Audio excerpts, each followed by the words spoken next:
Mario Rivadulla presenta Teledebate con Ramón Reyes, Alex Jiménez y Dilenia Cruz. Teledebate, objetivo y veraz, siempre fiel a la verdad. Bienvenidos amigas, amigos televidentes, a una nueva entrega de Teledebate hoy viernes, finalizando la semana laboral, nosotros de regreso de los países, como dicen por acá, de Nueva York. Así es, hacía bastante frío, Ramón. ¿Hacía frío? Sí, ¿No me traes un chin de frío? Bueno, pelaba. Aquí está haciendo mucho calor, ¿eh? Bien.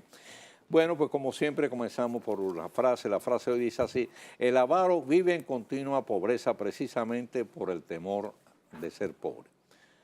Vamos a recordar qué ocurrió un día como hoy, pero en el año 1800, cuando fue aprobado por el Parlamento inglés el Acta de Unión con Irlanda. En 1864, Juan Pablo Duarte hizo su entrada en Guayubín en busca de respaldo para la restauración de la República.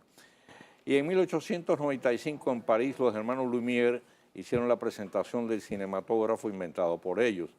En 1973, en plena capital, a la luz del día, la salida del periódico Última Hora, donde fungía como jefe de redacción, fue asesinado el destacado periodista Gregorio García Castro.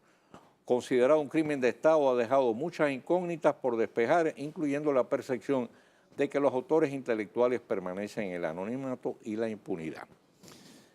Bueno, nuestras felicitaciones más cálidas al veterano y prestigioso periodista Radamés Gómez Pepín, director del Nacional, por la puesta en circulación de la obra Pulsaciones, Periodismo de Opinión 1950-2013, que recoge una selección de los principales temas enfocados en su leída columna durante ese periodo. La edición fue patrocinada por el Banco de Reserva. Gómez Pepín ha sido testigo y en no pocos casos protagonista de muchos importantes acontecimientos ocurridos durante esas 6 largas décadas. Receptor de distintos y merecidos reconocimientos, su nombre es símbolo y referente del mejor periodismo dominicano. La actualidad tiene diferentes caras: la buena cara con las visitas a Hipólito Abinader, Vargas, a Maldonado y Quique Antún, buscando apoyo para el proyecto de ley de naturalización. El presidente Danilo Medina inaugura en el escenario nacional una saludable práctica que se tiene en las democracias más avanzadas, cuando se ponen sobre el tapete temas de importancia significativa y los presidentes se reúnen con líderes de la oposición en consulta y búsqueda de consenso. Otro tanto a favor que anotar en el estilo de gobierno del mandatario. A eso hay que agregar que hoy, esta mañana, él se reunió con el cardenal Nicolás de Jesús López Rodríguez con el mismo propósito. Que es otro partido. Que sí, el partido de la Iglesia. Sí. Y en positiva la reiteración, por otro lado, que hace el presidente de la República sobre la disposición de prestar especial atención al turismo y la agropecuaria. Desde la campaña electoral que lo llevó al poder, el hoy primer magistrado señaló y adelantó que ambas actividades serían pilares fundamentales en su política de desarrollo económico. Respecto al turismo, dando pasos con vista a lograr la meta de 10 millones de visitantes extranjeros. Y en cuanto a lo segundo, para garantizar la seguridad alimentaria del pueblo dominicano, suplir las necesidades del turismo, fomentar la agroindustria e incrementar nuestras exportaciones de productos del agro. La misma cara, a reserva de profundizar por vía de opiniones autorizadas, como la del amigo Ramón Reyes, los cambios introducidos en el Código Procesal Penal, resaltan varias modificaciones que a simple vista parece que contribuirán a taponar las fisuras que presentaba esa legislación a favor de delincuentes y abogados mañosos. Cabe destacar, por otra parte, la oportuna advertencia que hace la fiscal del Distrito Nacional, en el sentido de que si bien hay cambios positivos en la legislación, el aspecto principal es el comportamiento de las autoridades involucradas en su aplicación, a saber, Policía Nacional, fiscales y jueces. La otra cara, preocupante e impuesta a un serio trabajo de evaluación, la afirmación que hace el CONEP señalando que el 80% de las micro, pequeñas y medianas empresas terminan cerrando sus puertas antes de los 2 años de haber sido creadas. Tomando en cuenta la importancia que se atribuye a ese sector de la economía, al que se le indica una participación de más del 25% del Producto Interno Bruto y ser fuente de empleo para más del 50% de los trabajadores informales, es obligado y saludable requisito abocarse a estudiar la causa de tan efímera existencia, a fin de aplicar los mecanismos que les permitan desarrollar una actividad estable. Desde que los inmigrantes de una banda de microtraficantes la emprendieron a machetazos contra un numeroso grupo de personas que compartían en un bar de Los Alcarrizos, pareciera que se han puesto de moda las agresiones con ese tipo de instrumentos de trabajo, convertido en peligrosa arma de muerte. La más reciente y fatal demostración la acaba de ofrecer un sexagenario que en la ciudad de Santiago dio muerte en forma brutal a 2 jóvenes, con una de las cuales había contratado sostener relaciones sexuales. Sin dudas, una moda sanguinaria. Con igual cara, señores, en la ciudad de Chicago se acaba de registrar una demostración pública de protesta, Ramón, contra la política norteamericana de deportación de inmigrantes ilegales. Los informes que rinde el Departamento de Estado sobre alegados maltratos aquí contra los inmigrantes haitianos no pasan de ser, por consiguiente, un ejercicio de la más burda hipocresía por parte de quienes no predican con el ejemplo, sino que se entretienen en arrojar piedras a los tejados vecinos, olvidando que su propio techo es de cristal.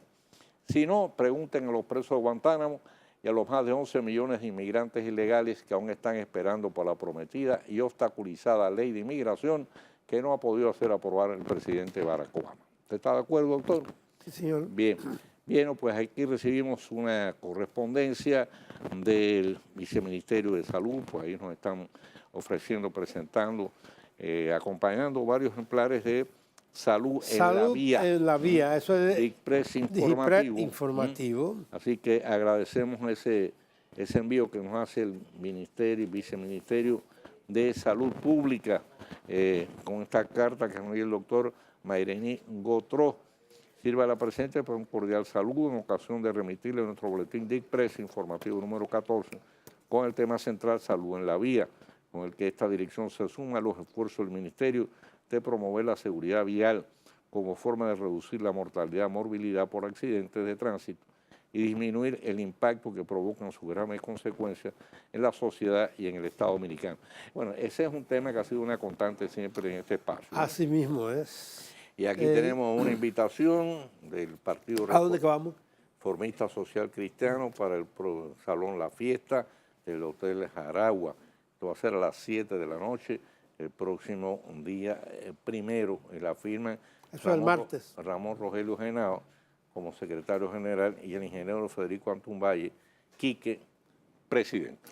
Que por cierto lo hemos invitado a los dos varias veces. Personalmente he hablado con ellos, me dijeron que sí y me dejaron esperando. Se la tengo guardada tanto a mi amigo Quique, mi compueblano, como a Ramón Rogelio Genao. No sea vengativo. Sí, señor. Vamos a hacer la pausa y cuando regresemos ya vamos a estar recibiendo nuestra huésped hoy en Teledebate, con una persona muy distinguida, muy importante y muy apreciada. Hacemos la pausa y regresamos.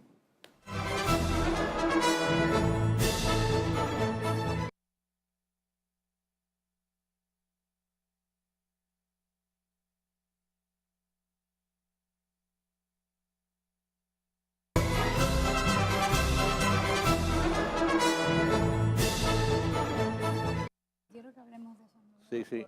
Bien, pues hoy tenemos aquí en Teledebate nuestro huésped, que es la doctora Yocasta Guzmán, subdirectora general de la Dirección General de Contrataciones Públicas.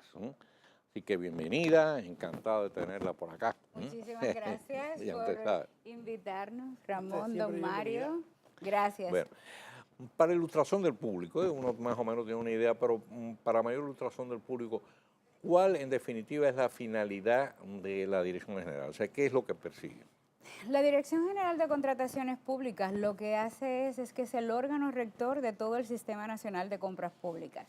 Y nos toca regular cómo se utilizan los recursos públicos en compras y contrataciones de obras, bienes y servicios. Nosotros somos el órgano regulador y las instituciones son las que ejecutan los procesos. Es una ley que es del 2006. Sin embargo, al igual que otras leyes, se ha implementado muy poco en el país porque eso implica, además de un cambio de cultura o una capacitación especial, y entonces ahí lo que nosotros realmente estamos tratando es de ponernos al día con la agenda pendiente, trabajar con la agenda presente y tratar de encaminar la dirección a futuro. Ahora, la dirección, por ejemplo, se preocupa de que las compras del Estado se realicen a los mejores precios, evitar lo que ha sido siempre frecuente y motivo de enriquecimiento ilícito Así es es. las comisiones por la izquierda, Así que es. lo que hacen es que aumentan el sobrecosto entonces para el Estado, pero entonces crea una serie de cuentas personales que en cambio van creciendo. Don Mario, usted tiene mucha más experiencia que yo en todo esto, ¿verdad? Pero mire, yo digo algo. El tema de las compras de lo que se trata es de mucho dinero y de muchos intereses. ¿Por qué? Porque se calcula que del presupuesto nacional un porcentaje muy importante, nosotros hacemos más o menos un estimado un poco conservador, entre 28 y 31% del presupuesto va a compras y contrataciones de obras, bienes y servicios. Cuarto, ¿no? Imagínese, este año el presupuesto es de 613,000 millones de pesos y el 28 al 31 son 192,000 millones de pesos. Y de eso, a propósito de una información que usted leyó hace un momento, el 20% debe ir a las micro, pequeñas y medianas empresas, que serían aproximadamente 38,000 millones de pesos. Entonces, de lo que se trata es de mucho dinero, de mucha gente que ha medrado alrededor de ese dinero, de muchos intereses de todo tipo. Y yo digo, y de verdad estoy convencida de ello, que las cosas llegaron hasta un punto tal porque todos fuimos cómplices. Los gobiernos nunca hubieran podido utilizar de manera clientelar el tema de las compras si la sociedad no lo permite. Claro. Y bueno, ahora lo que tenemos es más que nada un compromiso firme. Nosotros tenemos unos indicadores pésimos a nivel internacional. Y mucho tiene que ver con el uso del presupuesto público, con el mal gasto, con el derroche, y en todos esos temas compra tiene realmente que aportar. Todavía nosotros no estamos a un nivel donde podamos hablar de la calidad de lo que se compra, don Mario. Ahora nosotros estamos en un nivel básico donde lo que queremos es dos cosas: transparencia e igualdad de oportunidades, porque normalmente al no publicarse muchos procesos, eso queda dentro de las instituciones y a partir de ahí empieza la complicidad. Cuando usted publica, y así lo estableció el presidente al dictar el decreto 543, que es el nuevo reglamento de la ley, todo el que vea la publicación puede participar. Y a partir de ahí comenzamos a cortar ese círculo vicioso, ¿verdad?, Sí, sí, que se da con el mal uso de los recursos públicos. Pero usted dijo una cosa importante, y es que todos somos un poco cómplices, unos por acción y los demás por omisión. Así es, así es. Ahí es el problema, que la sociedad tiene también que saber rebelarse en ese sentido, rebelarse en el mejor sentido. Sí. Es decir, no, eso no puede ser. Así Además, es. esos son dineros públicos, quiere decir, salidos de los bolsillos del público. Así es, de sus impuestos, de mis impuestos y de los impuestos que paga la gente. Y ahí realmente, para eso que nosotros estamos haciendo, estamos capacitando a todos los actores del sistema. Hace un momento, Ramón me decía sobre un taller que teníamos el sábado con el Colegio de Periodistas, porque nos interesa que la gente conozca lo que establece la ley, cuáles son las disposiciones que las instituciones tienen que cumplir, y eso lo estamos haciendo con los periodistas, pero también con la sociedad civil, con las organizaciones comunitarias, con las instituciones, con los proveedores y con las pymes. E incluso le estamos enseñando cómo impugnar un proceso cuando el proceso no se cumple. Esto es muy interesante. Es decir, que nosotros estamos dándole la herramienta, y es como dicen a veces muchas instituciones, estamos afilando cuchillo para nuestra propia garganta. Y ahí lo que nosotros planteamos, si nos sentimos todos muy cómodos, no vamos a poder avanzar. Claro. Hablando de la ley, esta ley se creó en el 2006. Así es. Se ha ido implementando poco a poco, pero hubo que el presidente de la República en el 2012, recién él llegado al Poder Ejecutivo, implementar este decreto, que es una resolución de 543, porque todavía hay instituciones del Estado que se resisten a ser normadas y decir, bueno, en esta institución nosotros somos los que compramos. Cuando hay una ley de contrataciones públicas que no solamente es compra y servicio. Sí, es compras y contrataciones de obras, bienes, servicios y lo que todavía es mayor, concesiones. una sola concesión en el país puede significar todas las compras de Claro. varios años. Claro. Y ahí realmente es donde la dirección menos ha avanzado en concesiones. ¿Por qué? Porque inmediatamente se aprueba la ley, se entra al Congreso un proyecto de ley para regular las concesiones. Y hemos vivido en una España boba esperando que se apruebe la ley Sí. y por eso la dirección no toma acción. Ese es otro de los temas que ha decidido la presidencia trabajar y estamos precisamente analizando el último anteproyecto que estuvo conociendo el Congreso para saber si estamos de acuerdo en lo que se plantea y comenzarlo a debatir en la sociedad. Porque realmente el tema de las concesiones aquí yo digo que no hay una sola concesión que haya sido exitosa. En todas hemos perdido mucho dinero porque de concesión Pierde el solo Estado. tiene el nombre. Pierde el Estado. Luego no perdemos nosotros porque son nuestros dineros, ¿me entiende? Cada vez que hay que pagarle a una empresa concesionario. que ha firmado un contrato donde el Estado ha permitido que se establezcan condiciones completamente onerosas y que bajo ninguna circunstancia pudieran realmente haberse pactado, ese es mucho dinero. ¿Por qué? Porque usted firma un contrato y como Estado tiene que cumplirlo. Entonces, esa falta de regulación en concesiones nos ha hecho mucho daño. Y cuando rompemos el contrato nos condenan a nivel internacional. Ah, pero claro, Lo de así Autopista de las es. Américas. Así Nos es. vendieron eso como un éxito para el país, Sí, rompimos el contrato, sí. ajá. Y cuando fue allá la demanda, lo que vino para acá fueron que hay que pagar Así como es. 50 o 60 millones de dólares. Mucho dinero siempre ha resultado y yo digo, bueno, yo creo que así como estamos tratando de organizar el tema de las compras de obras, bienes y servicios, también el presidente y el gobierno está interesado en trabajar el tema de concesiones. Y ahí, don Mario, usted se refirió al principio a unas declaraciones que estaba Sí. dando el CONEP con relación a el las tiempo de duración de unas pymes. Y ahí lo que se ha visto a nivel internacional, que no son solo las pymes que tienen ese tiempo efímero de duración, sino toda empresa normalmente tiene una posibilidad de cerrar en los primeros 2 años tremenda. Claro. Eso es a nivel internacional, eso no es nada más Esa aquí. es la del despegue. Exactamente, usted si pasó de ahí, bueno, ya tiene más oportunidad. ¿Qué está haciendo el gobierno con las pymes, don Mario? Mire, además del decreto 543, el año pasado el presidente dictó el decreto 164, que lo que busca es vincular las compras a pymes a la producción y fabricación nacional y sobre todo en el territorio. Es decir, si yo soy una institución en Santiago y necesito comprar, en esos procesos que debo dirigir a pymes, porque la ley que regula las pymes establece que el 20% de las compras deben ser para las pymes, entonces debo comprárselas las de Santiago. Pero igual si es en La Romana o si es en San Francisco, si es en Moca. Y ahí hay una tremenda oportunidad porque traigo siempre a colación algo que hemos vivido recientemente con los zapateros. Mi hija me dice, mami, tú tienes siempre que hablar de los Moca Shoes. Y don Mario, tengo que hablar de los Moca Shoes porque yo no sabía que esos eran los zapatos de Moca.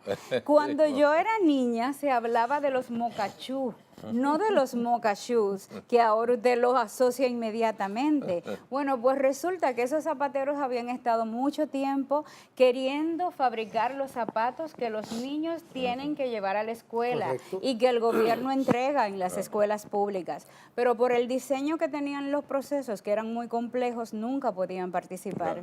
Y, por ejemplo, en Moca, en San Francisco y aquí mismo, quedan muy pocos talleres, pero talleres que tienen muy buena calidad en lo que hacen. Que desaparecieron Pues por trabajamos falta de mercado. por falta de mercado y por las importaciones masivas. Entonces, ¿qué dice el gobierno? ¿Qué dice el presidente? Bueno, pues yo quiero utilizar ese 20% de las pymes para que puedan esos zapateros fabricar los zapatos de los niños. Y están ahora mismo fabricando zapatos escolares de excelente calidad. Lástima que no lo traje, que siempre ando con ellos para mostrarlo. Aquí la industria del calzado siempre ha sido muy buena. Excelente. Yo recuerdo que yo, por ejemplo, una vez fui a comprar calzado, fui a Puerto Rico, se me ocurrió pasar a una tienda y resulta que lo ha hecho en Santo Domingo. Sí. En República Dominicana. Lo que pasa es que después vino una invasión de mercadería china muy barata y arruinó prácticamente la industria calzada de la República Dominicana. Sí, y ahí lo que ha dicho el gobierno más que nada es, óyeme, nosotros necesitamos, como hacen todos los países, proteger a su industria nacional. Eso es algo propio. Nosotros no hemos tenido ese cuidado.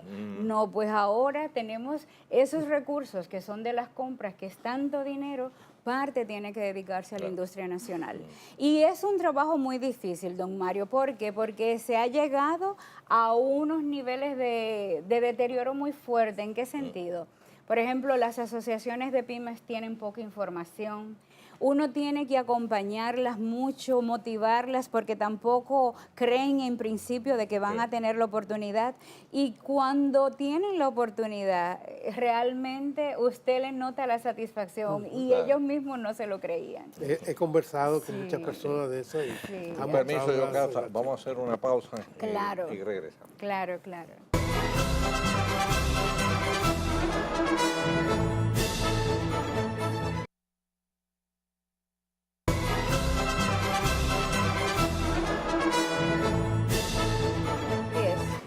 Bien, pues estamos conversando hoy en Teledebate, muy complacidamente, con la doctora Yocasta Guzmán, quien es directora general de Contrataciones Públicas. Doctora, se ha dicho que el presidente Danilo Medina, con su política esta de las construcciones de las escuelas, etcétera, ha democratizado la economía. Así es. Porque la ha llevado a nivel regional, a nivel municipal. Yo creo que usted tiene unos datos muy interesantes de la cantidad de personal que se ha ido contratando en las distintas provincias, los distintos municipios. Y eso es importante porque, como usted señaló antes, en el caso, por ejemplo, que mencionaba de Santiago, que si alguien necesita suministro, en el caso de una empresa que está en Santiago, pues tiene que ir entonces a una MIPYME de Santiago precisamente, el dinero se queda allí, es decir, se recicla en la misma zona, en la misma región. Y sale de Santo Domingo y del Distrito Nacional. Uno de los retos que tenemos con las pymes es que la mayor parte está concentrada, al igual que la mayoría de los proveedores, en Santo Domingo y el Distrito Nacional. Ahí están más del 80% de los proveedores del Estado que alcanzan ya, superan los 40.000 proveedores del Estado. 40.000 proveedores del Estado. En este tiempo se han inscrito como proveedores más que en 8 años que tenía la dirección. Porque la gente ha visto realmente que hay más democratización de esto. Ahí nosotros tenemos, por ejemplo, en el primer sorteo de obras de las escuelas de educación, ¿se acuerda? Ahí, ¿qué pasaba anteriormente? Que se diseñaban procesos muy complejos, donde en un solo proceso tú podías adjudicarle a una empresa 20, 30 escuelas. Entonces tú tenías que tener unos índices financieros importantes, tenías que tener una estructura también y te exigían que tú fueras propietario de una flotilla de maquinarias. Entonces eso uno pequeño no lo puede hacer. El presidente lo que dijo fue, bueno, en este caso las escuelas, si bien tienen que estar bien construidas, no es una construcción compleja. Y si hay una buena supervisión, puede quedar bien. Además que tenemos escuelas muy mal construidas por grandes empresas, don Mario. Y eso es terrible. Entonces, con el mito de que los que no tienen mucha experiencia no pueden participar, le damos todas las oportunidades a los grandes y nos quedan mal. Entonces, ¿qué se ha hecho? Cada escuela es una adjudicación. Y ahora tenemos en las 3 sorteos de escuelas, de aulas de educación, hay 1.321 personas, ingenieros, arquitectos o empresas, que están construyendo 16.309 aulas y para una inversión de más de 52.000 millones de pesos. ¿Cuántas personas están participando? Como institución. Participaron 23.000 en los 3. Ahora, adjudicados 1.321. La mayoría son personas físicas. Porque, ¿qué pasó con esto? Cuando se dijo lo del sorteo y de que iba a haber oportunidad, la gente al principio tampoco lo creía. Y nosotros en la dirección tuvimos que en una semana inscribir más de 4.000 ingenieros y arquitectos y empresas. Ahora, la mayor parte de los que están construyendo estas aulas son personas físicas. Así es. Yo tengo una pregunta partiendo de eso. Yo soy persona física y yo quiero ser suplidor del Estado. ¿Qué tengo que hacer? ¿Cómo funciona eso? ¿Cómo yo, Ramón Reyes, se beneficia de ser suplidor del Estado? Bueno, eso es muy fácil, mire. Y qué bueno que hizo la pregunta, porque nosotros incluso no cobramos un centavo por ningún servicio. Y hay abogados que sobre la base de que esto era muy complejo antes, todavía le venden a la gente que esto es así y están cobrando 25,000 pesos, don Mario. ¿Usted sabe lo que es eso? Lo sé. Entonces yo le digo a la gente, mire, si usted quiere pagarlo, páguelo, pero usted no tiene que pagar un centavo, Absolutamente. porque nosotros que damos el servicio no cobramos. Pero ahí hay un formulario muy sencillo que te dice los documentos que usted tiene que acompañar y Así punto. es. Yo lo tengo que hacer cada 2 años. Así es. Porque cuando uno tiene, por ejemplo, un anuncio del Estado, como aquí, Sí. en el programa uno tiene que inscribirse como suplidor del Estado. Así y si es. no, no me pagan. Así es. Anteriormente, ¿Cómo ¿cómo se inscribe? opera así? Por ejemplo, si usted es persona física, Ajá. ¿cuál es su profesión? Yo soy abogado y soy periodista. Bueno, si usted, por ejemplo, puede inscribirse como abogado o como periodista Correcto. o las dos cosas. Correcto. ¿Qué le van a pedir? Como usted tiene que tener colegiatura del Colegio de Abogados, su carnet, y como tiene que tener colegiatura del Colegio de Periodistas, su carnet. Luego que usted hace, tiene que estar al día en el pago de sus impuestos, porque la ley así lo exige. Si es empresa, tiene que estar al día en la Tesorería de la Seguridad Social. Anteriormente se tenían que llevar unas certificaciones allá, pero la dirección está en línea con la Dirección de Impuestos Internos, con el Ministerio de Industria y Comercio, y la cuenta que tiene que inscribir todo proveedor del Estado para ser beneficiario de pago también se hace allá en la dirección. Y eso, en el peor de los casos, dura 3 días. Es decir, que usted va, lleva sus documentos, De una vez. hay que hacer una declaración jurada de que usted no entra dentro de las personas que están inhabilitadas para contratar con el Estado. Y eso es todo.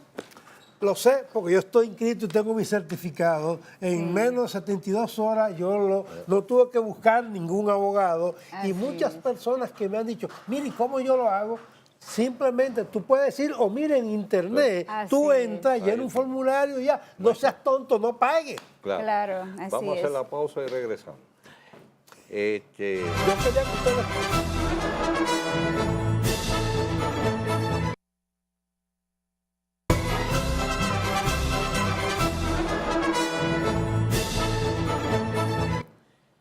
Bien, pues estamos ya en el segmento final de esta interesante conversación, pues, más que entrevista, la doctora Yocasta Guzmán Santos, que es la directora general de Contrataciones Públicas.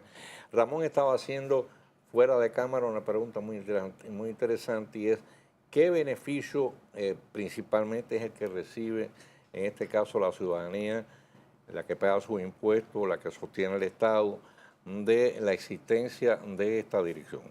Bueno, yo digo que eso tiene una doble cara que tiene que ver primero con que se utilicen bien los recursos públicos. Y si utilizamos mejor los recursos públicos, vamos a tener más dinero para solucionar temas como, por ejemplo, salud, educación, obras públicas, seguridad ciudadana, porque somos un país relativamente pobre. Y entonces uno lo que tiene que hacer es tratar de rendir el dinero. Bueno, pues si queremos rendir el dinero, compras públicas es una herramienta para eso.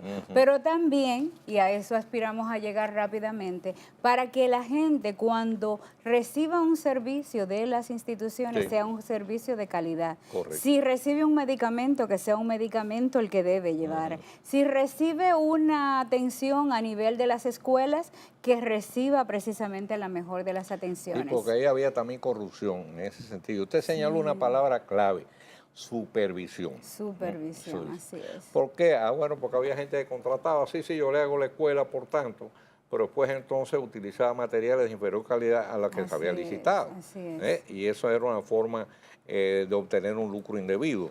Así que eso es importante.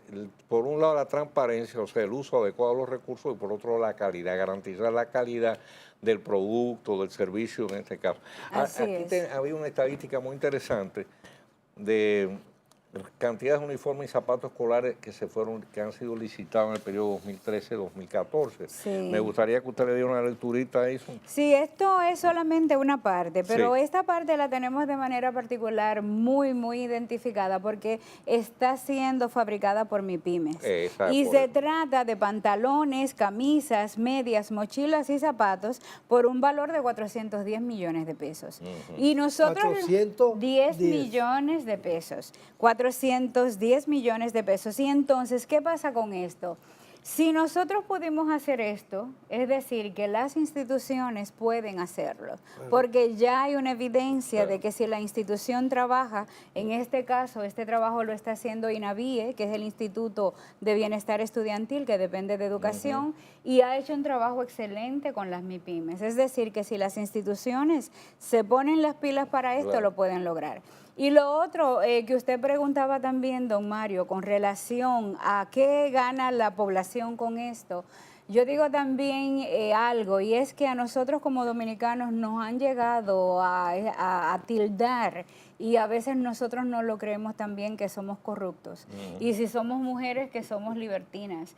Y eso no es así. Correcto. Hay gente que, claro, tiene esa vocación. Pero eso es en todas las sociedades. Pero eso es en todas las sociedades. Yo pongo siempre el ejemplo. En China fusilan a los funcionarios corruptos Pero y aquí no. hay corruptos. Sí. Pero aquí Lo no que funciona. sucede aquí es que tiene que funcionar la consecuencia. ¿Por qué? Eso. Porque la gente hace siempre una medición del riesgo. Si yo tomar lo que no es mío no conlleva ningún riesgo, me voy a arriesgar más. No hay consecuencias. No hay consecuencias. Es el gran, yo creo que es la gran deuda que hay, que se establezca un sistema de consecuencias donde no importe quién sea, tiene que real y efectivamente asumir su responsabilidad por el uso indebido de los recursos públicos. Doctora, el tiempo se nos agotó, pero no el deseo de que usted vuelva otra vez acá para seguir hablando de estos temas, porque creo que son fundamentales. Sí. Porque por ahí ha sido uno de los grandes sumideros donde se ha ido gran parte de los dineros públicos para cuentas particulares, ¿no? Así es. Y así creo que es muy importante entonces, en este caso, que dispongamos de un organismo que vigile, que garantice el uso adecuado de los fondos públicos que vayan a donde tienen que ir. Así Y es. sobre todo también con calidad. Así Eso es. Así que vamos a seguir hablando de estos temas, así que prepárense que en cualquier momento nos hayan No, lo espero. Solamente quisiera medio segundo para solamente decir que primero, aunque nosotros hemos estado un poco rezagados en la región, ya nos están reconociendo como país por buenas prácticas. Y además de eso, estamos trabajando en compras con temas como incluir los criterios de accesibilidad universal a cualquier infraestructura donde se usen recursos públicos. Estamos trabajando también con las mujeres porque tienen una discriminación positiva. Y estamos tratando de colocar al país donde el país merece estar colocado, como un país de gente muy buena y responsable que quiere trabajar. Sí, Así que eso es lo que nosotros esperamos hacer desde Y Compras. así es, cuente con nosotros. Muchas Hacemos gracias. una pausa y al retorno en breve, pues volveremos con el tiro rápido de hoy.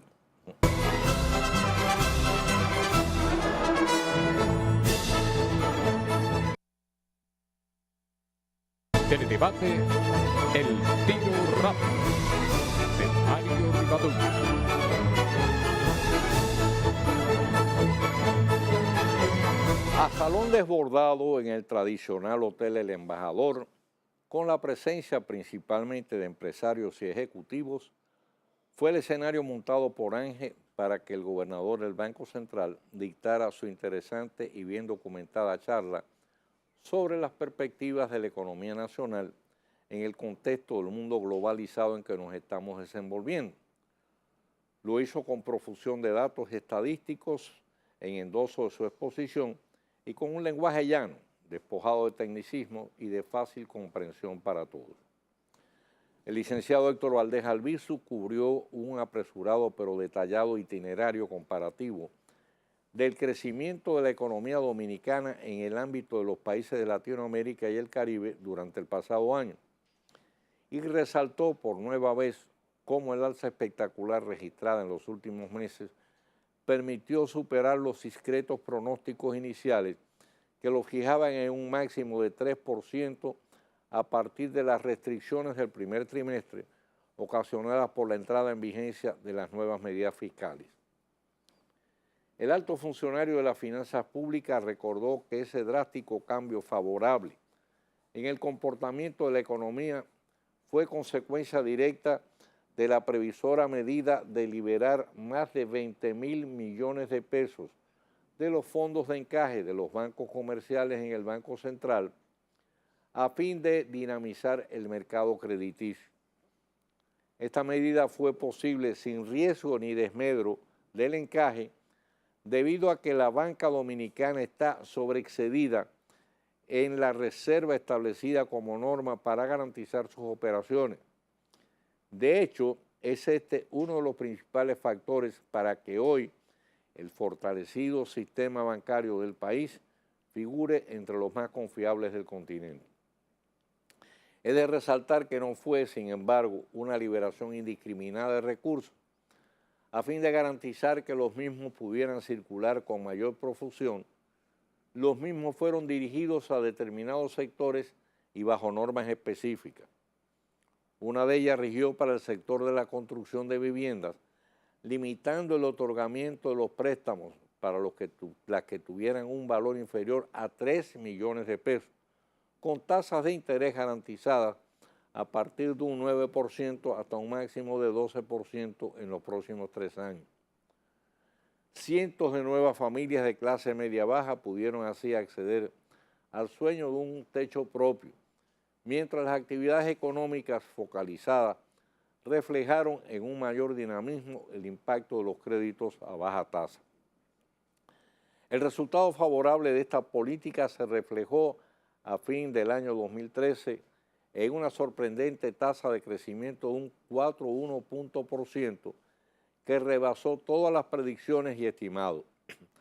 Variaciones muy moderadas y reflejando siempre la tendencia del mercado del valor del dólar frente al peso y una rígida camisa de fuerza a la inflación mantenida dentro de un dígito de bajo a medio, siguieron marcando la política del Banco Central durante la última década. Sobre las mismas bases realistas que han permitido hasta el presente manejar sabiamente la macroeconomía, aún en las épocas más difíciles y frente a los más agoreros presagios, Valdés Albizu reiteró su confianza de que en el año 2014 será muy auspicioso para la economía nacional, con un pronóstico de crecimiento superior al 5%, que pudiera llegar hasta el 5,5%, con una cálida exhortación a contemplar el futuro con optimismo. En todos estos años, la realidad le ha dado la razón. No hay por qué dudar, por tanto, que se la siga dando en el futuro. A todos los amigos y amigas televidentes, como siempre, nuestros mejores deseos y mayores bendiciones. Que tengan un excelente fin de semana y Dios mediante, el próximo lunes volveremos a encontrarnos aquí en una nueva entrega de Teledebate.